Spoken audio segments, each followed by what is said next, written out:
In Venezuela, representatives of the Eternal Commander Hugo Chavez Foundation opened a hall in homage to the first meeting between Hugo Chavez Frias and the leader of the Cuban Revolution, Fidel Castro Ruz. The human rights organization known as Med Human Rights Monitor denounced that Israel is committing urban massacres in Gaza. And the Russian government condemned the support of the Ukrainian regime to various terrorist organizations in the Sahel region.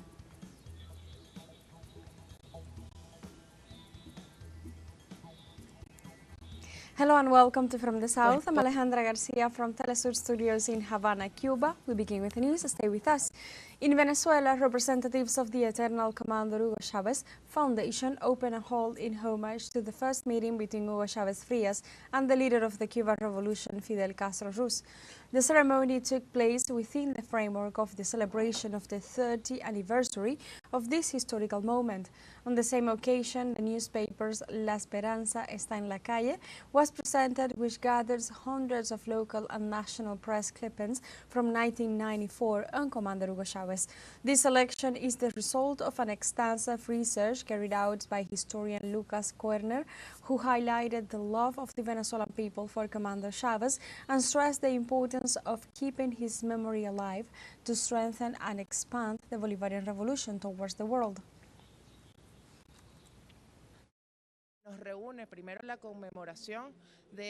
The commemoration of the death of the liberator brings us together first, and in the framework of this date, we remember that it was precisely 30 years ago, and for that very reason that Commander Chavez traveled to Havana for the first time, and that first meeting took place. That first embrace between Commander Chavez and Commander Fidel Castro, and to pay tribute to a moment that was decisive for what was to be later the course of the history of our America today, we open the doors of a small but emotional room called the First Embrace, and is dedicated to the love relationship between Hugo Chavez and Fidel Castro that begins with that embrace.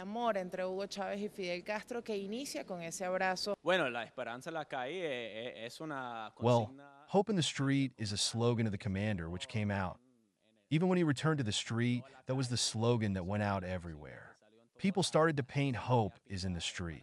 Because Chavez at that time said that the salvation of the people, it was not in Rafael Caldera, it was not in Miraflores. He said, I am not going to Miraflores. I'm going to the catacombs of the people.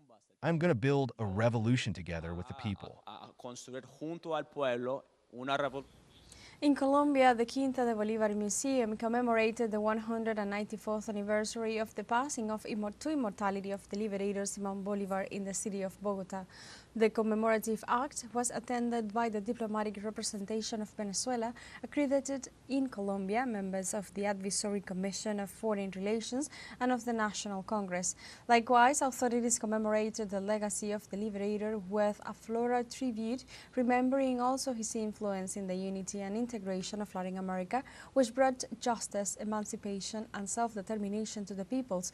In this sense, participants highlighted the important role played by Venezuela in the peace of the Colombian country and made a call to abandon the polarization that separates the sister nations.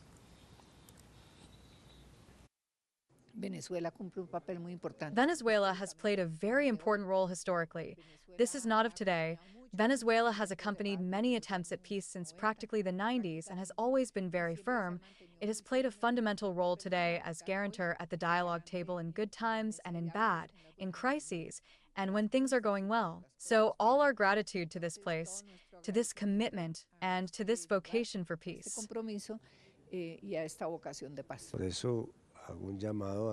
That is why I call on us to leave ideological polarization aside, to understand that the relationship between countries is not managed by governments, but by states. That is why they are permanent. That is why in some way they have no ideological sign or political color, nor do they obey any tribe. So that the invitation we make from here in the Quinta de Bolívar, as we call it in Bogota, to look for the things that unite us and work on a special relationship between Colombia and Venezuela. Also in Bolivia, the Chamber of Deputies commemorated the 194th anniversary of the passing to immortality of the liberator Simón Bolívar. Through the legislator Gloria Cayesaya, Secretary of the Committee of Ordinary Jurisdiction, the country paid homage with floral offerings, highlighting the legacy of unity and struggle for independence left by the liberator Bolívar in the Latin American peoples. The organization of the event was carried out by the Embassy of Venezuela in the country, with the presence of military and police authorities, as well as diplomatic representatives and other authorities.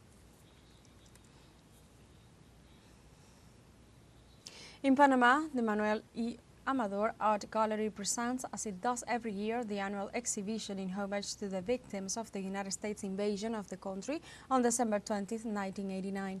The art gallery annually holds between 14 and 16 exhibitions dedicated to commemorating the U.S. invasion, in addition to paying tribute to the victims of this aggression. This year's exhibition includes, for the first time, images presented by the December 20 Commission on the exhumations carried out in 2020 and 2021 to try to find the bodies of the disappeared, who are presumed to have been buried in mass graves of the invading army.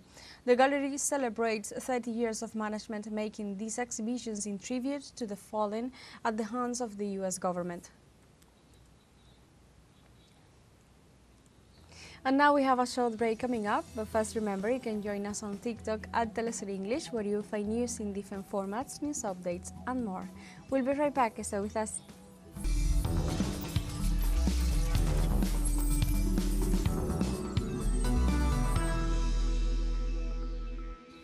Welcome back to From the South. The Ecuadorian court will resume Wednesday the case on the sanction imposed by the Ministry of Labor against the Vice President Veronica Abad after having suspended the hearing 4 times. If the court ruled out in favor of Abad, the sanction against her would be abrogated, which has deprived her from duty for 150 days, earning no wages. In this regard, analysts described such a harassing measure as illegal, grounded in the Ecuadorian parliament is the only authority to suspend or sanction Veronica Abad.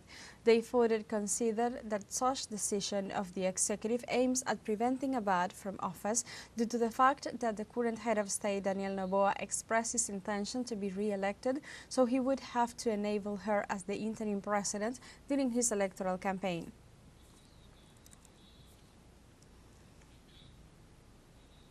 The 22nd edition of the series of conversations Cuba in U.S. Foreign Policy was held in Havana, with the participation of the Cuban Vice Minister of Foreign Affairs, Carlos Fernández de Cosío.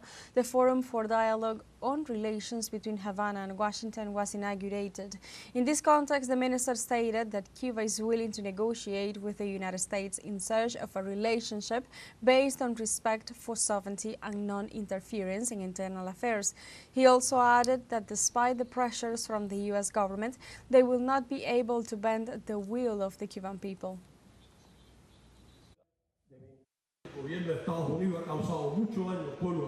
The U.S. government has caused much harm to the people of Cuba and continues to do so, and may cause even greater harm in the years to come.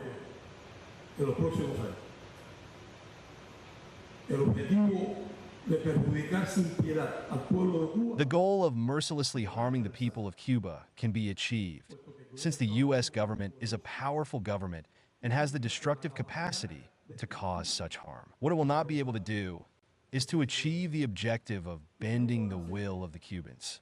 Our will. It has not been able to do so until now, and it will not be able to do so. This Tuesday, Cuba celebrated the 10th anniversary of the return of its 5 heroes to the island with a political and cultural event. President Miguel Díaz-Canel and Commander Raúl Castro Ruz, among other representatives of the executive and the Communist Party, led the celebration. The Cuban people and guests of various nationalities celebrated in Havana this historical epic that recalled the loyalty, firmness and dignity of Gerardo Hernández, Ramón Labañino, Antonio Guerrero, René González and Fernando González, who firmly stood up to the unjust sentence imposed by a U.S. court.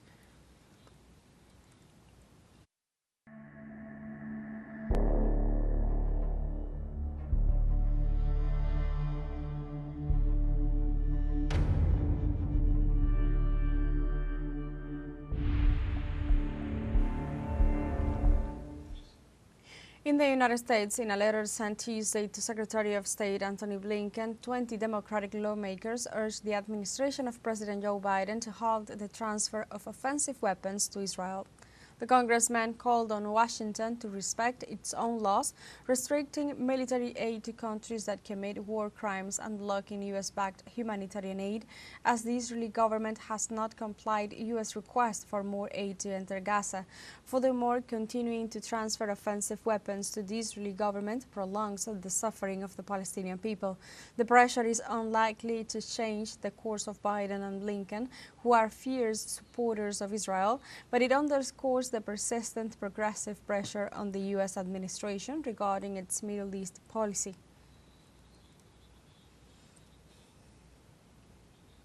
The human rights organization known as Euromed Human Rights Monitor denounced that Israel is committing urban massacres in Gaza. The organization denounces that the tactics employed in Gaza by Israeli troops, ranging from aerial bombardment, robot explosives, and bulldozers demolishing residents, have reduced entire towns in the Palestinian enclave to rubble. Habalia, Beit Lahia, and Beit Hanun in the north of the Strip have been completely razed to the ground.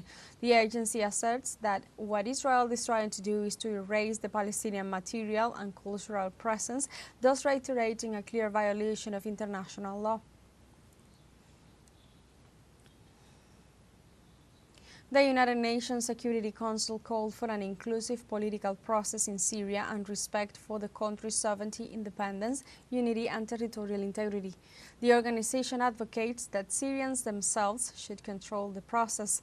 United Nations Special Envoy Geir Pedersen urged action against terrorism, a striking issue considering that several member countries are in talks with a self-proclaimed leader registered as a global terrorist. China, Russia and Iran reiterated the importance of abiding by all Council resolutions, the 1974 agreements, and support for the United Nations force to observe the disengagement and the implementation of its mandate in the Syrian Gulf.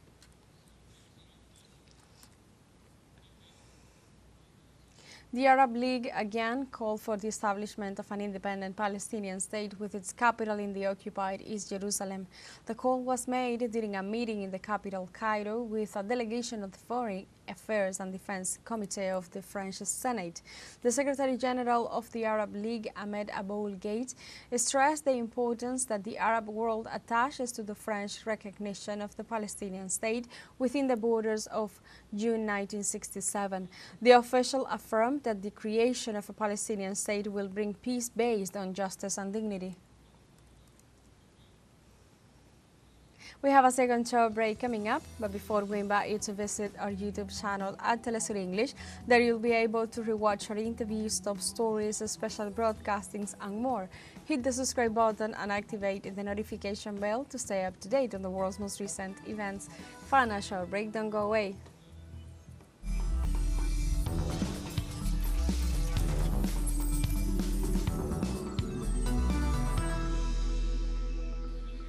Welcome back to From the South. The Iranian government warned of responding firmly in case the West decides to apply the snapback mechanism again. The snapback mechanism, created in 2015 within the Joint Comprehensive Plan of Action (JCPOA), enabled the United Nations to impose sanctions against Iran if it violates its nuclear commitments.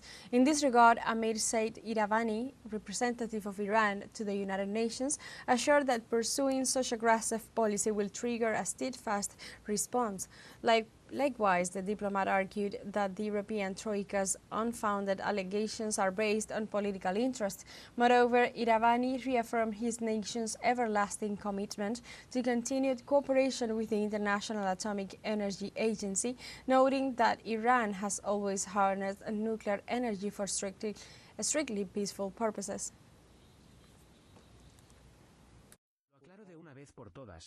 I make it clear once and for all, the so-called snapback mechanism is not a tool in their hands that they can use to threaten Iran. Tehran has clearly stated that a very provocative action will be met with a decisive and proportionate response. In Ethiopia, people across several towns and villages in the Amhara region demonstrate to call for an end to the ongoing conflicts. Students, religious parents, the elderly, public and government officials took to the streets carrying posters with messages in defense of stability. Those mobilized denounced that the recurrent security problems greatly hindered development efforts in the area and demanded a return to total normality. The Ethiopian Council of Ministers declared a state of emergency in Amhara from early August 2023 to control the armed conflict between regional forces and armed groups to ensure peace. However, clashes continue. The Russian government condemns the support of the Ukrainian regime to various terrorist organizations in the Sahel region. Russian Armed Forces Chief of Staff Valery Gerasimov points out that the Ukrainian support to terrorist groups represents a greater risk for the people of the Sahel region in Africa. Gerasimov said that Kyiv is conducting terrorist training using unmanned aerial vehicles, along with the subversive practices against civilians. The Chief of Staff warns that the West continues to adopt neo-colonialist approaches, considering the African continent only as a source of strategic raw materials. The Azerbaijani government denounced the establishment of a North Atlantic Treaty Organization infrastructure on its borders with Armenia. President Ilham Aliyev said that NATO, under the pretext of being European Union observers, created its base in the bordered area. He also pointed out that the sending of observers to the border had been jointly agreed with the Prime Minister of Armenia, Nikol Pashinyan, the President of the European Council, Charles Michel, and the President of France, Emmanuel Macron, in 2022, but it was to be a limited contingent. The head of state noted that over time, the number of European Union observers increased to more than 200 people. In China, Foreign Ministry spokesperson Lin Yan condemned the statements made by some U.S. politicians on the fight against drugs in the Asian nation. The diplomat denounced that U.S. authorities distort information about Beijing's anti-drug operations. Furthermore, he pointed out that China is one of the countries with the highest number of controlled substances, as well as the strictest regulations in the world. Likewise, the Chinese spokesperson urged the U.S. administration to mind and solve their domestic problems instead of looking for external culprits in an attempt to shirking their responsibilities.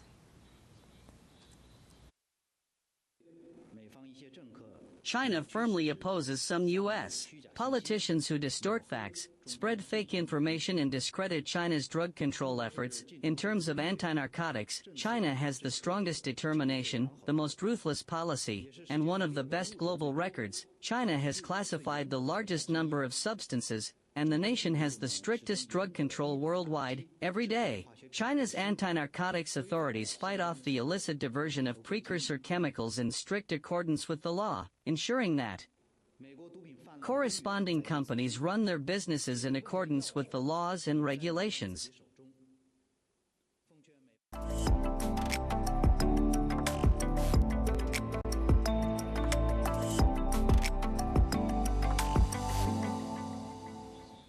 In the Netherlands, a museum in Amsterdam exhibits bronze pieces from Asia with pieces of up to 4,000 years old.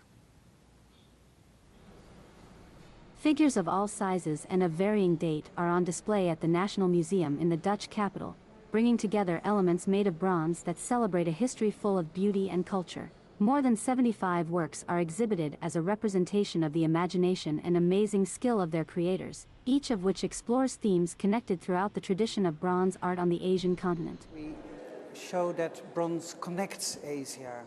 You have Hinduism, Buddhism, and along those lines, bronze spreads, shapes spread, but each region has its own characteristics. So rather than to tell the story of bronze, we show how versatile it is, how how it connects Asia. The exhibition presents works from 6 museums in several Asian countries, including the National Museum of Bangkok in Thailand, and most of them are presented for the first time in Europe. Among the figures are statues of the deities Uma, Shiva, and Vishnu, as well as sculptures of Buddha with various designs, some of them made between the 12th and 13th centuries. Horses, warriors, women, and even bronze peacocks are presented to the Dutch public. It's very rare to have objects of this status within exhibitions, even in Europe among the big galleries. Normally, to see something of this quality, you have to go to Thailand itself and to the country of origin. So this for me personally, as a curator of Southeast Asia, is massively important image. One of the most striking pieces in this exhibition at the National Museum in Amsterdam is a small bronze depicting a standing woman, which some call a dancing girl, from Pakistan and dating from between 2500 and 1500 BC. Next to it, another striking artifact is an anthropomorphic figure, a small flat statue from the Ganges Valley in India, estimated to have been crafted between 1500 and 1000 BC.